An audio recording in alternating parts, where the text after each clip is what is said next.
Suor Kristina, soru ta' 27 sena li saret popolari mad-dinja kollha meta ħadet sem f'The Voice. U rebħet. Suor Kristina Skuċċa! U l-minumendi mit-tim ta' Xarabank fl-imkien mal-Karitas jitilu Ruma jiltaqgħu ma' Suor Kristina. Tlajna Ruma biex niltaqgħu ma' Sister Kristina. Sister Kristina hija dik is-soru li rebħet The Voice fl-Italja is-sena l-oħra. Tlaqna.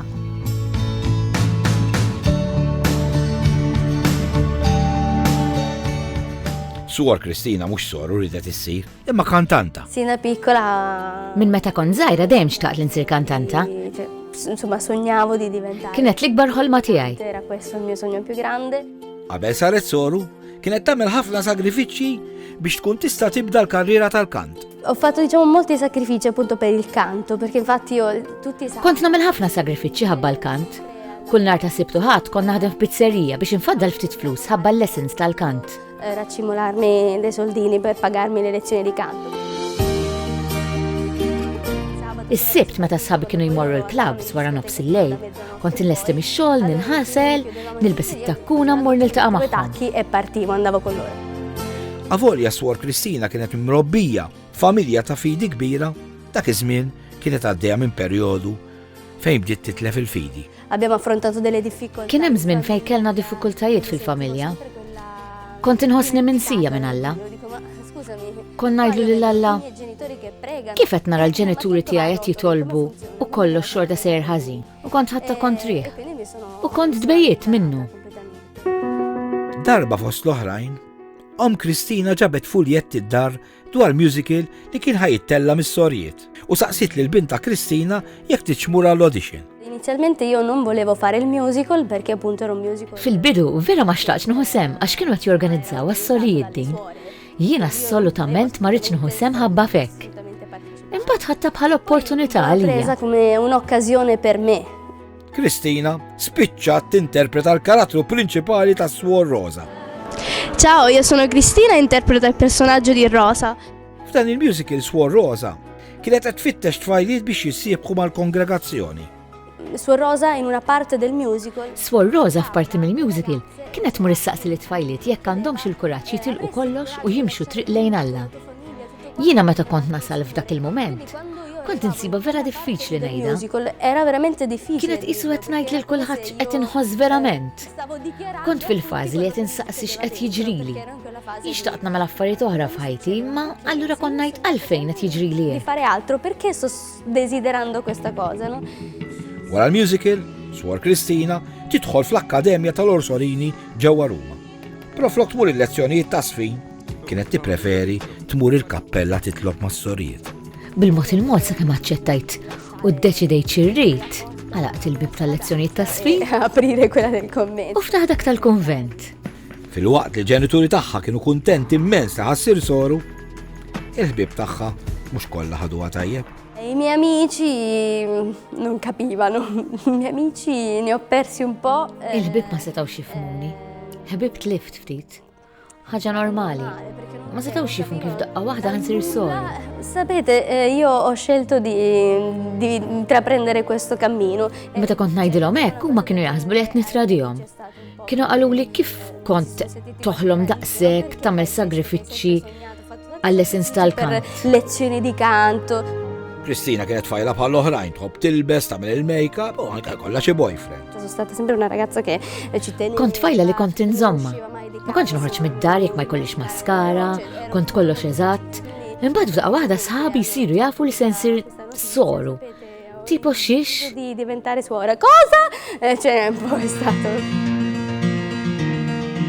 Ho più di un fidanzato, ma Kelli iktar minn arus wieħed, ma kontx inħossni kompluta.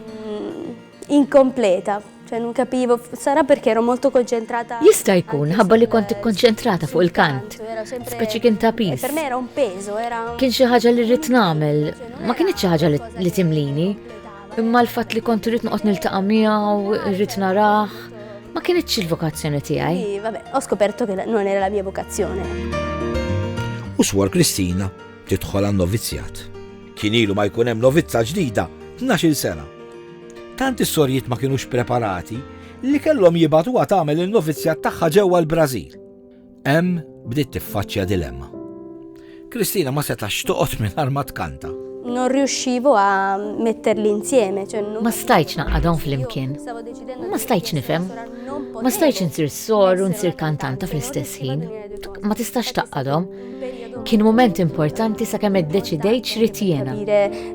Dentro di me cosa volevo. Appunto in Brasile, là dove cantano. Fil-Brażil fejn ikantaw kullum kien. Indunajt li l-mużika tagħmel parti minni. U ma stajtx nagħżel bejn it-tnejn. Potevo scindere le due cose. Min hemm indunajt li rrid inkanta. Ma jfissirx li għax sejjaħ li Alla ma stajtx inkanta. Imma anzi, irrid nisprimi l-fidi tiegħi bil-kant. Ġara li ftit ta' żmien wara, il-produzzjoni televiżiva ta' The Voice tara filmat fuq YouTube ta' Kristina. La redazione di The Voice ha visto. Il-produzzjoni ta' The Voice kienu raw video tiegħi inkanta fuq YouTube u kienu kkuntattjawni biex imur bħall-oħrajn nagħmel audition. Kien iż-żmien fejn il-Papa Franċisku kien ħareġ jgħid lin-nies tal-kleru biex joħorġu mill-kunventi u jxandru l-kelma talla.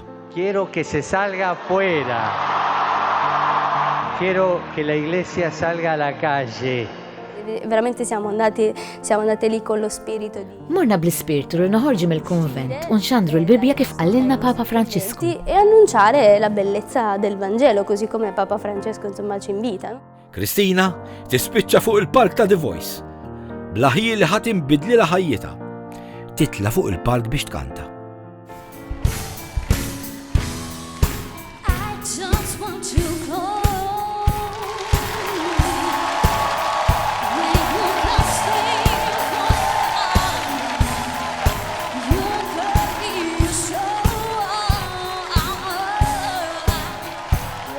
Stavo tremando di paura. Kont qed nitrijad bil-biża'.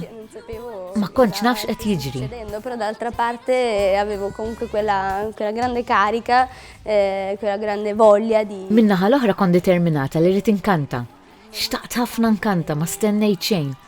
Asiduru. Non mi aspettavo nulla, non ero lì solo per cantare e dire tutti qua. Jiena kont hemm biex inkanta u ngħidilhom ħarsu lejja.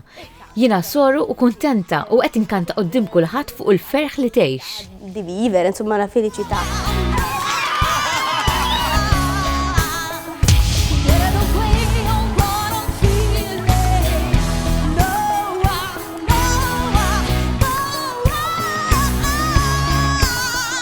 Poi si sono girati. Mbagħad bdew iduru kollha. Kollox kien ġrid, xi ħaġa li ma stennejtx.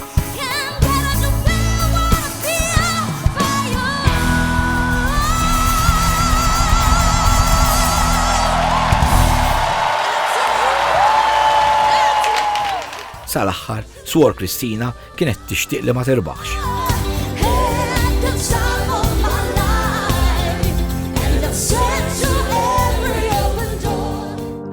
Tasal il-finali u hemm fuq il-palk Kristina tistenna r-riżultat. L'edizione 2014 di The Voice. Sal-aħħar kont nispera li ma nirbaħx. Suor Kristina Skuċa!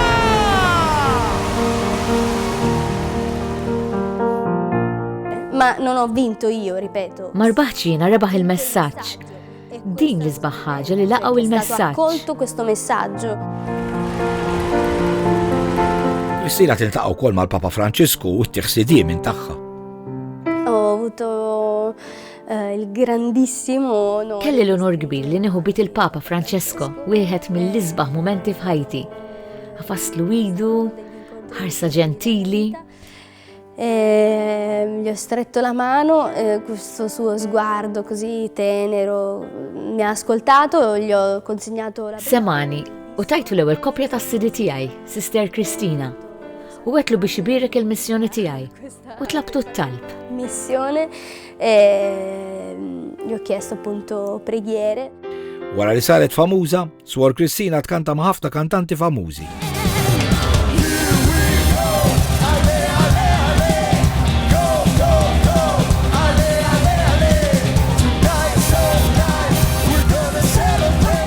U ftit żmien ilu, Suor Kristina tiddeċiedi li ninterpreta mill-ġdid il-kanzunetta Like a Virgin ta' Madonna.